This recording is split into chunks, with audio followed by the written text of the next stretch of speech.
chosen generation. We've been called for to show His excellence. Hey, all I require. Shalom, Masbacha. This is Emma Catriel, and today I start a series on women of the Bible. Now, this series is going to take on a lot of different shapes because I'm going to put them into playlists, and they're not going to go in order from Genesis to Revelation. I'm going to jump around because I'm a creative, and that's what creatives do. Or it's also going to be how impresses on me to do the studying. The first person that we are going to start with is Sarah. Now, this woman touched my heart when I read her story in more depth from Jasher. And there's more recounting in Jubilees as well than is in the Bible. There's more depth, there's more background, there's more of the story that you probably would not have even known. I will be doing a lot of stories that you don't see in the regular Bible, but you can find in Jasher. So let's dive in. Sarai. Her name is derived from the word Sarai, which means princess or lady. And I know that when I was growing up, I was jealous of people who were named Sarah because it meant princess.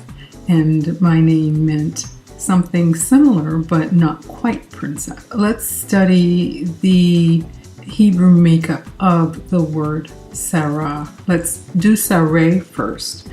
It's Shin Resh Yud.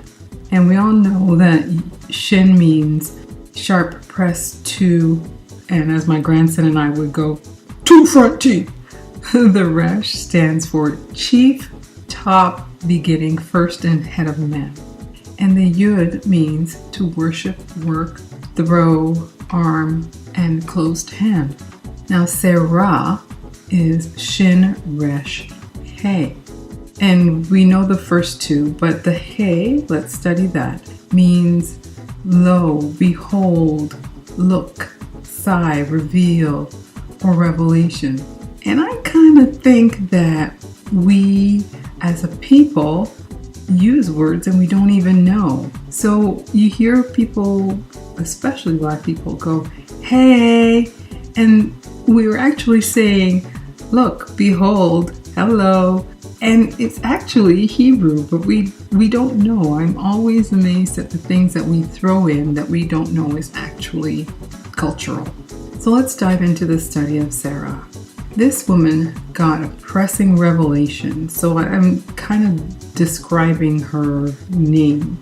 In reality, she got two revelations: that she would be the chief, the beginning, the head of a multitude of people. Could it be that when she was Sarai, she was close to receiving from Yah? That's something that I've been thinking about. So Sarai lived with her husband and his father Terah in Ur of the Chaldeans. I must state here that Sarai was beautiful. Stunning might be a better word. Sarai and her husband Abram seemed to have a good relationship. All the studying that I did, that's what I got out of it. Now, these people were nomadic. They went from place to place based on the climate and the flora and fauna conditions. And there happened to be a famine in one of the places that they went. Abraham decided to go to Egypt to get food.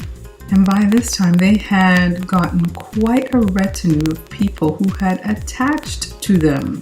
They didn't attach to these people, the people attached to them.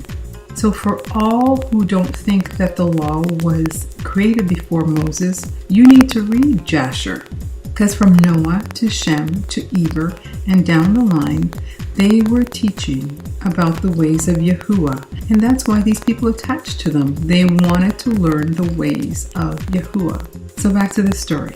Because of Sarai's beauty, Abram hid her in a chest. Bad idea. She was found, and when the Egyptian officials saw her, they're like, we're going to tell Pharaoh about her. What struck me is how Abram trusted Yah with so many things except the beauty of his Sarai. Long story short, Sarai gets taken to the palace. In Jasher chapter 15 it says, "And Pharaoh beheld Sarai, and she pleased him exceedingly, and he was struck with her beauty, and the king rejoiced greatly on her account, and made presents to those who brought him the tidings concerning her." So his officials got some gifts because of her. "And the woman was then brought to Pharaoh's house, and Abram grieved on account of his wife, and he prayed to Yahuwah to deliver her from the hands of Pharaoh. But the thing that struck me and made me say that I have to study this Emma first is what Sarai did next. She did not sit back. She did not play victim. She took up the cause of her husband. To whom? She took it up to the power. She prayed. And this prayer, I'm telling you, floored me. Sarai prayed, "O Yahuwah Elohim, thou didst tell my Lord Abram to go from this land, his land, and from his father's house to the land of Canaan. And thou didst promise to do well with him if he would perform thy commands. Now behold, we have done that which thou didst command us. And we left our land and our families, and we went to a strange land, and to a people whom we have not known before. And we come to this land to avoid the famine, and this evil accident has befallen me. Now therefore, Yahuwah Elohim, deliver us and save us from the hand of this oppressor, and do well with me for the sake of thy mercy." Wow. Just wow. And then the next line in Jasher says, "And Yahuwah hearkened to the voice of Sarai, and Yahuwah sent an angel to deliver Sarai from the power of Pharaoh. And the king came and sat before Sarai, and behold, an angel of the Lord was standing over them. And he appeared to Sarai and said to her, Do not fear, for Yahuwah has heard thy prayer." So she had to have been praying before to know what to do when in a pickle. Long story short, the angel beat Pharaoh when he came to touch Sarai, and he beat all the servants as well. So when Pharaoh learned that Abram was her husband, he kept away from her.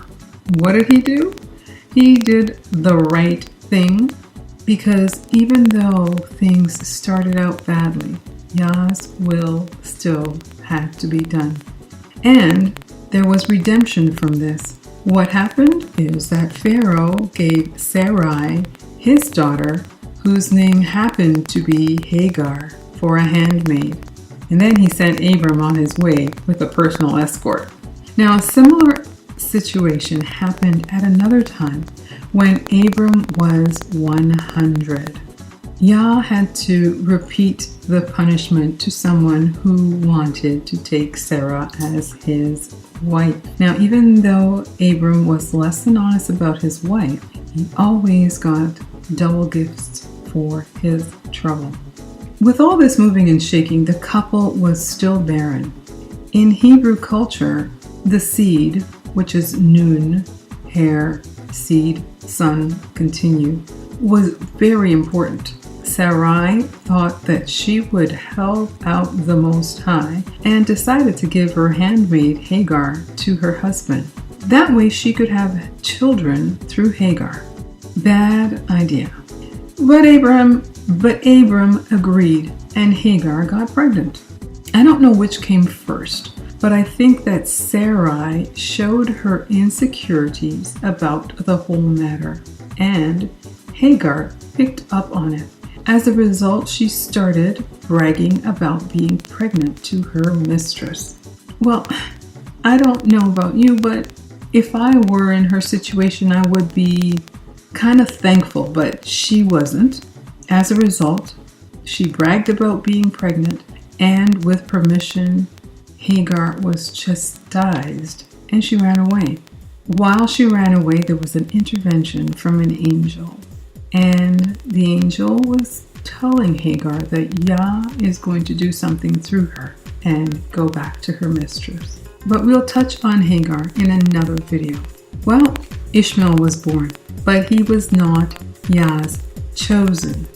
Angels were again sent to Abraham when he was 90 years old to tell him that he was going to have a son. By that time, Sarai had ceased in the ways of women, aka she had stopped her period. It was a joke to her that she would have a baby at her age. When Yah is going to do a miracle, he does it proper. When Sarai was 89 and Abram 99, in the 10 years prior, they still hadn't had a baby. Yah appeared to him and said, "And now, therefore, thy name shall no more be called Abram, but Abraham, and thy wife shall no more be called Sarai, but Sarah. For I will bless you both, and I will multiply your seed after you, that you shall become a great nation, and kings shall come forth from you." Kings indeed. A few months later, some angels again came to visit, and while hosting them, Abraham was again told that Sarah would bear a son. And hey, behold, she had a son a year later. Yah told the couple to circumcise the boy, who we know was named Isaac. But it was also customary to have a feast when the boy was weaned. What the world would like us to believe is that family was not important to us as a people. That is not so. To this feast came Shem and Eber, Terah and Nahor, who was Abraham's uncle, as well as the great people of the land. Family was important. However, notice that there was no mention of Ham or Japheth at this feast. Now, because he was an only child, Sarah guarded her Isaac like white on rice, like a hen guards her chicks, well, you get my drift. And when Isaac was 5 years old, she noticed something. Isaac was sitting with Ishmael at the door of the tent. Ishmael came to Isaac and seated himself opposite him, and he took the bow of an arrow and drew it and put the arrow in it and intended to slay Isaac. And Sarah saw the act which Ishmael desired to do to her son Isaac, and it grieved her exceedingly on account of her son. And she sent for Abraham and said to him, "Cast out this bondwoman and her son, for her son shall not be heir with my son. For thus did he seek to do unto him this day." And Abraham hearkened to the voice of Sarah. And he rose early in the morning, and he took 12 loaves and a bottle of water, which he gave to Hagar, and sent her away with her son. Now, wisdom was reigning here. This woman Sarah was amazing. Ishmael by this time had become a great marksman, and he would have been about 18 at this time. He was no fool. And if Isaac was the target, Ishmael certainly wouldn't miss hitting the bullseye. So I will go into this more in the Hagar video. But this was according to Yah's plan. Isaac grew and of course was his mama's boy. Abraham was in awe of his son as well. But one day he was impressed by the Ruach to give his child as an offering. Abraham was willing, but how could he with Sarah so wrapped up in Isaac? He had to make up a story and say, my son Isaac is grown up. He has not for some time studied the service of his Yahuwah. So tomorrow I will go and bring him to Shem and Eber, his son, and there he will learn the ways of Yahuwah, for they will teach him how to know Yahuwah, as well as to know that when he prayeth continually before Yahuwah, he will answer him. Therefore, there he will know the way of serving Yahuwah, his Elohim. And Sarah said, Thou hast spoken well. Go, my Lord, and do unto him as thou hast said. But remove him not at a great distance from me, neither let him remain there too long, for my soul is bound within his soul. And Abraham said unto Sarah, my daughter, let us pray to Yahuwah our Elohim, that he may do good with us. And Sarah took her son Isaac, and he abode all that night with her, and she kissed and embraced him, and gave him instructions till morning. And she said to him, O my son, how can my soul separate itself from thee? And she still kissed him and embraced him, and she gave Abraham instructions concerning him. And Sarah said to Abraham, O my Lord, I pray thee, take heed of thy son, and place thine eyes over him. For I have no other son but him. O forsake him not. If he be hungry, give him bread, and if he be thirsty, give him water. Neither let him go by himself in the road, neither force him from whatever he may desire, but do unto him as he may say to thee. And Sarah wept bitterly the whole night on account of Isaac, and she gave him instructions until morning. And in the morning, Sarah selected a very fine and beautiful garment from those garments which she had in the house. And she dressed Isaac, her son, therewith, and put a turban upon his head. And she enclosed a precious stone in the top of the turban. And that's probably where our men get that from. And she gave them provision for the road. And they went forth, and Isaac went with his father Abraham, and some of their servants accompanied them to see them off the road. And Sarah went out with them, and she accompanied them upon the road to see them off. And they said to her, Return to the tent. And when Sarah heard the words of her son Isaac, she wept bitterly. And Abraham her husband wept with her, and their son wept with them a great weeping. Also those who went with them wept greatly. And Sarah caught hold of her son Isaac, and she held him in her arms and embraced him, and continued to weep with him. And Sarah said, Who knoweth if after this day I shall ever see thee again? That was all from Jasher. Just straight reading. I have to comment here. Now, who told her to say that? Seriously, words like that always cause problems. We already know the story of Abraham offering Isaac up. The regular Bible is a bit vague about what happened next. Jasher fills in a lot of the details. You can find the story of Abraham and Sarah and Isaac in Jasher chapters 18 to 23. After the two men left, who do you think would be coming into the scene? No one else but Hashatan. Sarah was alone and obviously in a lot of grief. So Hashatan comes to Sarah as an old man, and he told her that Abraham was about to sacrifice her son. Of course, this woman had her life wrapped up in her son. She was very much grieved, and she fainted. All the servants were also perplexed. What did Sarah do? She did what she always did. She took action. Together with her servants, she went hunting for her men, but she could not find where they had gone. Then, wouldn't you know it, Slick Hashatan came back and said, Now this is the part that is also not in the regular Bible.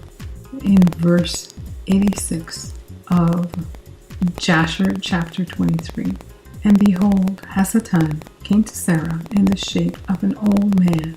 Again he stood before her and said unto her, I spoke falsely unto thee, for Abraham did not kill his son, and he is not dead. What? Excuse me? I have no words. So when Sarah heard this, when she heard the word, her joy was so exceedingly violent on account of her son, that her soul went out through joy, and she died and was gathered unto her people. What? That's it? That's how she died? That is not even in the other Bible, the regular Bible. So I can see why our perpetrators took out a lot of the apocryphal works, Jasher, the Jubilees, Enoch. Because if we knew that our people were family oriented, if we knew the backstories, it would be a different world. What do you think happened with Abraham and Isaac when they came back? They actually had to go hunting for Sarah. And when Abraham had finished his service, he returned with his son Isaac to his young men. And they rose up and went together to Beersheba, and they came home. And Abraham sought for Sarah and could not find her. And he made inquiries concerning her. And they said unto him, She went as far as Hebron to see you both, where you had gone, for thus she was informed. And Abraham and Isaac went to her in Hebron. And when they found that she was dead, they lifted up their voices and wept bitterly over her. And Isaac fell upon his mother's face and wept over her and said, O my mother, how hast thou left me? And where hast thou gone? Oh, how hast thou left me?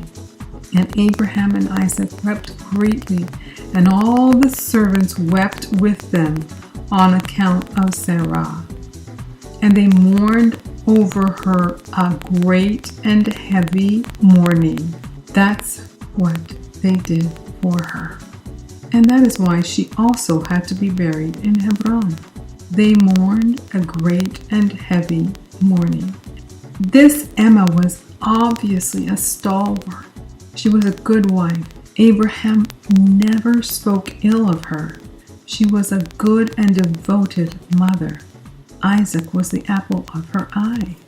She knew the hierarchy of her people and the importance of nun, of seed, son, heir, continuance. She instituted justice when Hagar overstepped her boundaries. And she was Yah-fearing. She did not fear calling on Yahuwah, her Elohim, when she was in distress. This is why she is in the faith chapter, Hebrews 11. My goal is to be a Hebrew woman like our Emma Sarah. I am aiming first and foremost to be a woman of faith who doesn't fear acting when the Most High gives an instruction. In Hebrews 11:11, it says, through faith, also Sarah herself received strength to conceive seed and was delivered of a child when she was past age, because she judged him faithful who had promised. Therefore sprang there even one, and him as good as dead, so many as the stars of the sky in the multitude, and as the sand which is by the seashore, innumerable.